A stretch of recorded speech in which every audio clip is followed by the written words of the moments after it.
duckies? What are you doing? Whew! I took the long way around to the duck pond this week.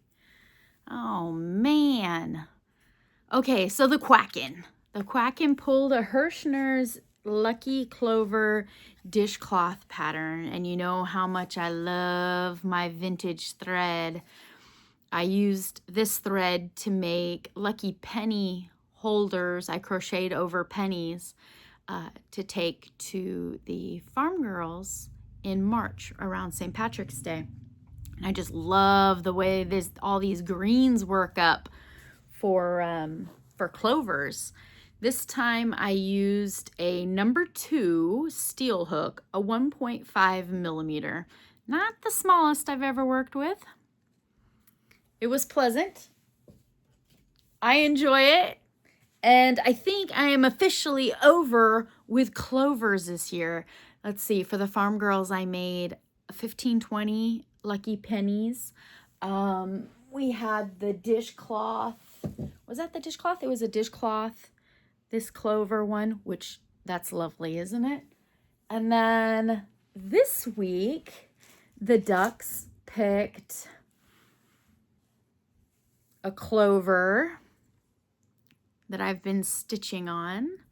I've got it pinned to hold my petals together as I take some thread and beads and decorate the middle of that clover. I left all of my strings hanging out because I'm going to use them to sew my clover onto something else that I've been working on. The YouTube streets have suggested a lot of videos to me lately about sewing, and I have been sewing quite a bit, making little key fob holders. I've made a couple pairs of shorts. The girls are working on summer tops. We all have sewing machines. We all have scraps. We have fabric laying around all over the place. And lately, YouTube has been suggesting these little scrap projects. It's called slow stitching. It's usually hand sewing. Can be done with machine, of course. There's no rules to art, right? You take bits and pieces of fabric that you like, and you sew them together, and you can make many, many scrap items out of it. It's kind of like junk journaling, but with fabric. I really enjoy the slow hand sewing of it. The no plan, it just whims together, right?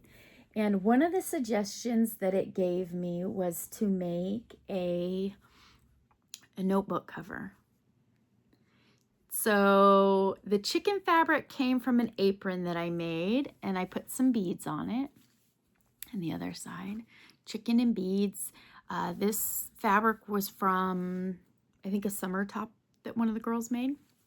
Had some lace trim left over, some of this velvet ribbon that I used to hang a picture frame in the hallway, some pretty little beads on the side. And when you open it up, I just did like a school book cover, made the flaps. Got some bees in there, some honeycomb ribbon, added some buttons, some stickers. I've got strawberries and lace on this side, and this pretty button. That's a vintage glory button. I did a blanket stitch around the top just to keep the edging and made a cute little dangle. It is called slow stitching. And I put this one over some really nice textured watercolor paper. It's just a little notebook. Little note sketchbook that we had at the house. I'm going to use it to journal. One of the farm girls badges is journaling the weather, and I want to keep track of the hottest days of summer, the hottest month of summer, on how my egg production goes. And I also saw some YouTube videos on watercolors, and instead of using paint as watercolors, they're using coffee. What? I want to sketch chickens on each page. On each page, I want to sketch a little watercolor chicken with my morning coffee. So the darker the coffee, you water it down, the lighter the colors, and you let it dry between each color. And it's a watercolor, but using coffee as your paint. Put the highest temperature of the day and how many eggs we got. I just thought it would be fun, and it's a badge for journaling. So I've been working on that, and I made another one. This one is going to be gifted soon. Just finished it. So this one is bees. So I had quite a bit of fabric I noticed with some bees and beads and a pretty iridescent button. I had some little purple amethysts. I did little beads across the front of that one. Had quite a few different fabrics with bees. I didn't realize how obsessed I was, and some honeycomb, obsessed with bees. We open it up. Some cute little daisies, some stickers. What did I put on this side? More bees. Bees all around, and I have this little dangle where I put some seed beads on some safety pins.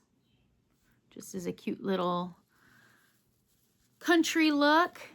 I used some leaf-shaped glass beads on this one. So this one will be going out in the mail. Keep an eye on the YouTube streets. You may see it pop up.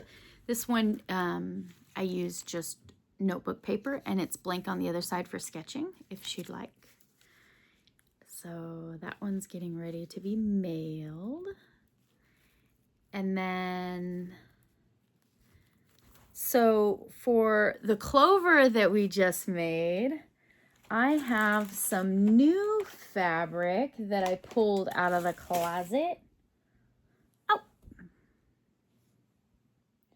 What in the world? You know you got a lot going on when you're not sure where you just put your stuff down at. It's a pretty little green and white floral. My goodness, Amy, really? All right, maybe the craft corner has gotten a little smaller lately. I just picked it up at Hobby Lobby. Hobby Lobby will put their remnants on a clearance shelf somewhere, and if it's less than a yard or less than a half a yard, I think they bundle it up. Well, that wasn't very flattering, was it? You don't mind, we're all friends here. So I picked up this pretty green country rose floral. This little remnant was $1.36, and there's quite a bit of it in here. It's not a yard, so anything under a yard. It says green cream flowers. But I was thinking of doing another one of those slow stitch journals. Let's get a better view of it. With the clover. Now it is a slow stitched project, so that'll be my background. It's a slow stitch project, so I don't know when it'll be done. I don't know. I kind of sat around this morning and finished up my beadwork on it. I think that would make an amazing little notebook. When I was making these others and I was watching the YouTube videos of materials that people gather together to make their collages or their artistic decorations, a lot of them were saying that they'll go to thrift stores and they'll find like doilies that have stains on them, or crocheted lace that's been ripped or unraveling, or that sort of thing, and they'll cut out the motifs and glue them or apply them to the front, inside, or back side of the journals and repurpose them. And at first I was devastated because this lady had a huge tablecloth and she was cutting out the motifs of this hand crocheted tablecloth. But when she showed us the rest of it, there were parts that were just tattered and thin and just destroyed from life, right? Life happens. Everything that we make isn't going to be hung on a wall, a family heirloom, and prized forever.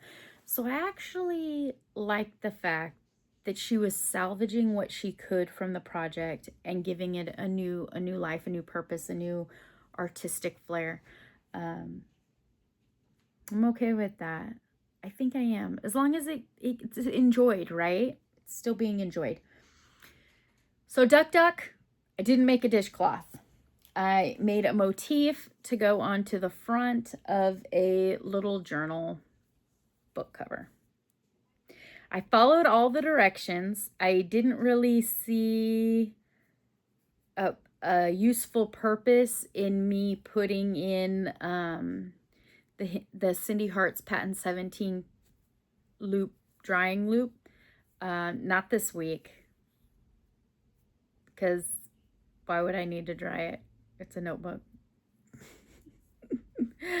So I left my ends long, and that's so that I could stitch across with the same color, stitch across those petals a little bit to help tie it onto the front of my journal. It's also fun to use contrasting colors to stitch things on. But there we go. That's what I have been doing. That's what I've been up to. Been crocheting too. Been crocheting quite a bit. My car project is almost done. I'll have to bring that in and share that with you. That's it, ducks. We've been nice and calm and relaxed and slow stitching. Go over and visit Missy. Let's see what we're working on this week. It might be a dishcloth. If the ducks see fit, I'll make a dishcloth. All right, go watch the parade, go hang out at Missy's house, travel around the duck pond, see what the other duckies are up to. Thank you for visiting with me. I'll see you soon.